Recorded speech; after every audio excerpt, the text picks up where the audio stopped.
What is up, guys, and welcome back to another brand new movie review. Where, in today, as always, if you're brand new, welcome to my movie corner. My name is Michael, and every Monday I'm doing a movie review and sorts to try and find what is my top 10 favorite films because I really don't know.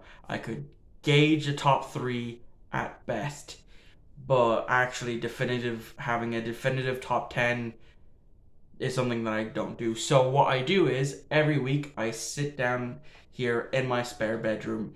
I will spin a spin wheel of 65, roughly 65 different movie picks, and whichever one it lands on is the one that I review. And today is going to be no different. So, yeah, let's dive into it. Okay, so somewhere on the screen is going to be the spin wheel, and as always, so there's going to be a random pick of 65 films.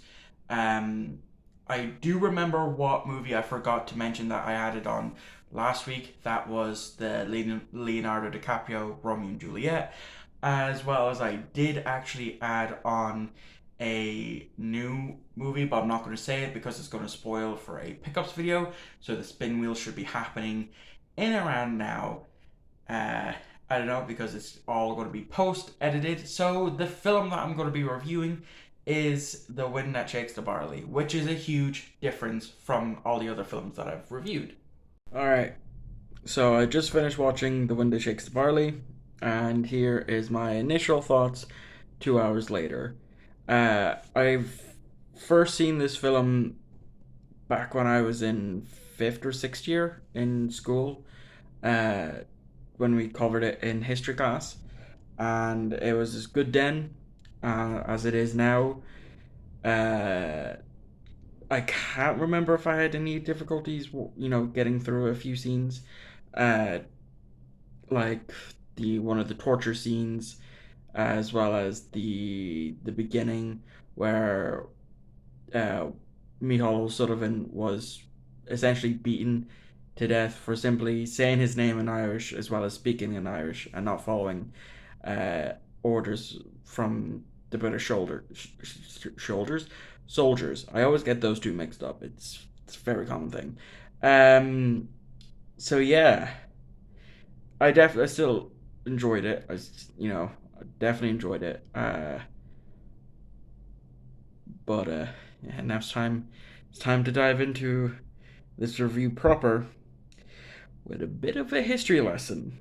Okay, so before I begin this review, I'm first going to give you a brief history lesson to help those who don't know what exactly happened 100 years ago, since the movie doesn't really explain much about that. In 1916, the Irish decided to have a rising in order to try and kick the British out of Ireland, after being under their rule for hundreds of years. Unfortunately, the rising failed, and most of the leaders were either shot or imprisoned. But because of that, it then led to the Irish War of Independence. And after a few years, we got just that. Kind of. We ended up getting 26 counties, where the other 6 remained in the UK. So, because of this, it then split those who fought in the War of Independence down in the middle. Some were for the peace treaty, some weren't. And this then led to the Irish Civil War. And that's basically it. That's a quick summary of what happened to help explain some of the stuff that happens in this movie. I'm not going to go into much more detail because I'm not qualified for that. There is a lot of really good videos detailing about the rising, the lead up to the rising, the aftermath, the War of Independence, and the Irish Civil War out there. I will try to link them in the description below. If not, then it's just a quick, easy Google or YouTube search. So, with that being said, let's begin with the review. The plot of the movie follows brothers Teddy and Damien as they aid in the fight for Ireland's independence. Damien wasn't originally going to fight, but after the murder of a friend of his by the British Army and how they handled a situation at a train station as Damien was leaving to become a doctor, he decides enough is enough and joins the fight. The first half of the movie covers most of the War of Independence with Damien and Teddy and a bunch of fighters getting imprisoned.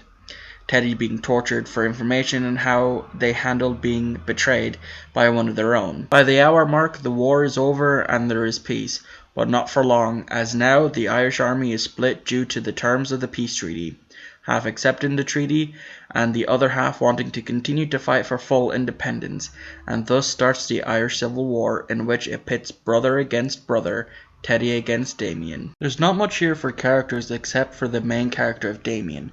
Throughout the movie we see how he was just a normal Irishman and a doctor about to move to London to work over there, but after having enough of the British army attacking and killing Irishmen, he decides to join the war. When they were imprisoned, Damien was willing to be tortured knowing that he would be, in order to spare his brother the pain of it.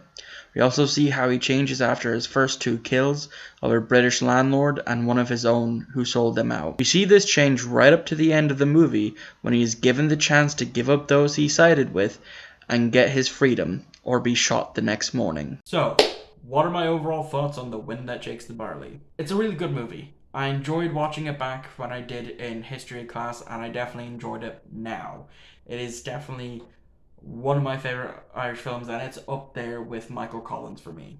This movie really does hold up 15 years later, and the acting is really, really well done in this film. It also doesn't hurt to see a young Cillian Murphy in this before he went on to do Peaky Blinders. There are definitely two scenes that I kind of found a bit hard to watch, but that was just me. Those scenes being in the beginning of the film when young Mihal was beaten to death simply for speaking his name in Irish and speaking Irish, which was a common thing to happen back then.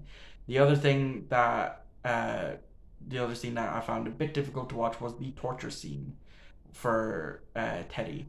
But yeah, other than that, I really enjoyed watching the movie. It was a nice break, after reviewing two comedy movies to actually do a historical drama. So I would give The Wind That Shakes the Barley a solid 7 out of 10. And well, that's that. That's the end of the review. So thank you all very much for watching. I really hope you enjoyed it, and I will hopefully see you next week for a little bit of a secret thing that I'm working on for Christmas.